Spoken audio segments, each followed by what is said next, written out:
크리스찬의 쉿, quiet 타임.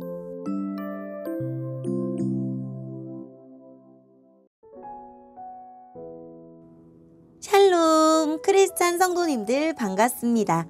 오늘의 본문은 마가복음 13장 14절부터 27절까지의 말씀입니다. 본문의 제목은 심판의 날, 영광의 날입니다. 본문을 읽기 전에 어떤 내용인지 요약본을 먼저 읽어드릴게요. 예수님은 성전이 무너질 때와 세상 마지막 때의 징조를 함께 말씀해 주시면서 하나님의 백성이 어떻게 대비하고 무엇을 조심해야 할지 미리 일러주셨습니다. 오늘의 본문 14절입니다. 멸망케 하는 혐오할 만한 것이 서 있지 않아야 할 곳에 서 있는 것을 보거든 읽는 사람은 깨달아라. 유대에 있는 사람들은 산으로 도망하여라. 지붕 위에 있는 사람은 집에 있는 것을 가지고 나오려고 내려와 들어가지 마라. 밭에 있는 사람은 옷을 가지려고 돌아서지 마라. 그때에는 임신한 여자들이나 아이에게 젖을 먹이는 여자들에게 화가 있다. 이런 일이 겨울에 일어나지 않도록 기도하여라. 그때에는 환난이 있을 것인데 이런 환난은 하나님께서 세상을 만드신 때부터 지금까지 없었던 것이며 앞으로도 이런 환난은 없을 것이다. 주님께서 이 날들을 줄여주시지 않는다면 어느 생명도 구원받지 못할 것이다. 그러나 하나님께서 선택한 사람들을 위하여 이 날들을 줄이셨다. 그때에 어떤 사람이 여보시오, 그리스도가 여기 계십니다. 또는 저기 계십니다. 하고 말해도 믿지 마라. 거짓 그리스도와 거짓 예언자들이 일어나서 증거와 기적을 보여줄 것이다. 그래서 가능하면 선택된 사람들을 잘못된 길로 인도하려고 할 것이다. 그러므로 조심하여라. 내가 모든 것을 미리 일러주었다. 그러나 그때에 환난이 지나가면 해가 어두워지고 달이 그 빛을 내지 않을 것이다. 별들이 하늘에서 떨어지고 하늘에 있는 권세들이 흔들릴 것이다. 사람들은 인자가 큰 능력과 영광으로 구름 가운데 오는 것을 볼 것이다. 그리고 인자가 천사들을 보내어 땅 끝에서 하늘 끝까지 사방에서 선택된 사람들을 모을 것이다. 아멘. 오늘의 본문을 통해 이해할 수 있는 부분은 무엇일까요? 예수님은 성전에 가증스러운 물건이 서면 창조 이래로 한 번도 경험해보지 못한 큰 환난이 닥칠 것이니 어디에 있든지 속히 도망하라고 하십니다. 도망하기 힘든 임산부와 젖먹이가 있는 여인에게는 더 큰 불행이고 겨울에 이 일이 일어나면 모두가 견뎌내기 힘들 것입니다.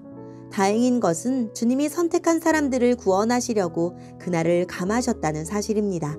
이 말씀은 주후 70년 로마의 티투스, 즉 디도 장군에 의해 성전이 파괴되고 예루살렘이 멸망할 때 실현됩니다. 환난 후에는 인자, 곧 예수님이 천체의 변화와 함께 모든 사람이 분명하게 알 수 있는 방식으로 다시 오실 것입니다. 그러니 그리스도가 여기 있다 저기 있다 하는 거짓 소문을 믿지 말고 누가 이런저런 이적을 보여주더라도 미혹되지 말라고 하십니다. 인자가 오시면 고난을 견딘 사람들을 세상 이 끝에서 저 끝까지 모아 구원하실 것입니다. 오늘의 본문을 통해 알 수 있는 우리 예수님은 어떤 분일까요?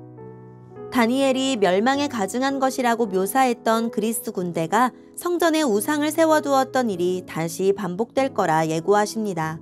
실제로 주후 70년 로마 군대가 성전에 가증한 깃발을 세워둔 후 파괴하는 일이 발생합니다. 하지만 성전의 종말을 세상의 종말로 간주해서는 안 됩니다. 멸망에 가증한 것은 어차피 세상의 끝이 왔으니 결사항전하다가 성전과 함께 최후를 맞이하라는 징조가 아니라 로마 군대를 피해 예루살렘 밖으로 달아나라는 신호입니다. 겨울이어서 임산부라서 이동이 불편해도 앞뒤 돌아보지 않고 탈출해야 합니다. 이스라엘 역사 이래 가장 잔인한 사륙과 비참한 굶주림이 예루살렘 안에서 벌어질 것이기 때문입니다. 이때를 틈타 등장하는 거짓 메시아의 광신적 종말론에 현혹되거나 메시아가 어딘가에 임했을 거라는 헛된 믿음에 빠져 예루살렘에 머물러서는 안 됩니다. 주님은 여전히 택하신 자녀인 우리가 어지러운 세상 속에서 살아갈 때 피할 길을 내시며 안전한 곳으로 인도하십니다. 전쟁과 폭력은 인간 스스로 불러온 재앙이지만 그조차도 하나님이 금하시면 일어나지 않을 것입니다. 세상을 심판하려고 그런 일을 내버려 두시지만 또한 선택하신 사람들을 구원하려고 그날을 제한하시는 분입니다. 감당할 만한 고난을 주시고 피할 길도 주시니 지금 겪는 어려움을 말씀드리고 은혜를 구합시다. 오늘의 본문을 통해 우리에게 주시는 교훈은 무엇일까요? 그럴듯한 증거와 놀라운 일로 사람들을 유혹하는 거짓 예언자, 거짓 그리스도는 교회 역사 내내 있었습니다. 그러한 자들을 피하고 판단하는 데 제일 좋은 방법은 말씀을 바르게 아는 것입니다. 우리가 평소 꾸준히 말씀을 묵상하고 배우고 가까이 해야 하는 이유입니다. 오늘의 본문을 통해 각자에게 주시는 성령 하나님의 음성에 귀를 기울이며 살아계신 하나님, 세상이 부패하고 타락한 때일수록 믿음을 지키며 옳은 길을 벗어나지 않게 해주세요 라고 기도하고 오늘도 말씀을 붙들고 승리하는 하루를 보냅시다. 여기까지 크리스찬의 쉿 콰이어트 타임 이었습니다.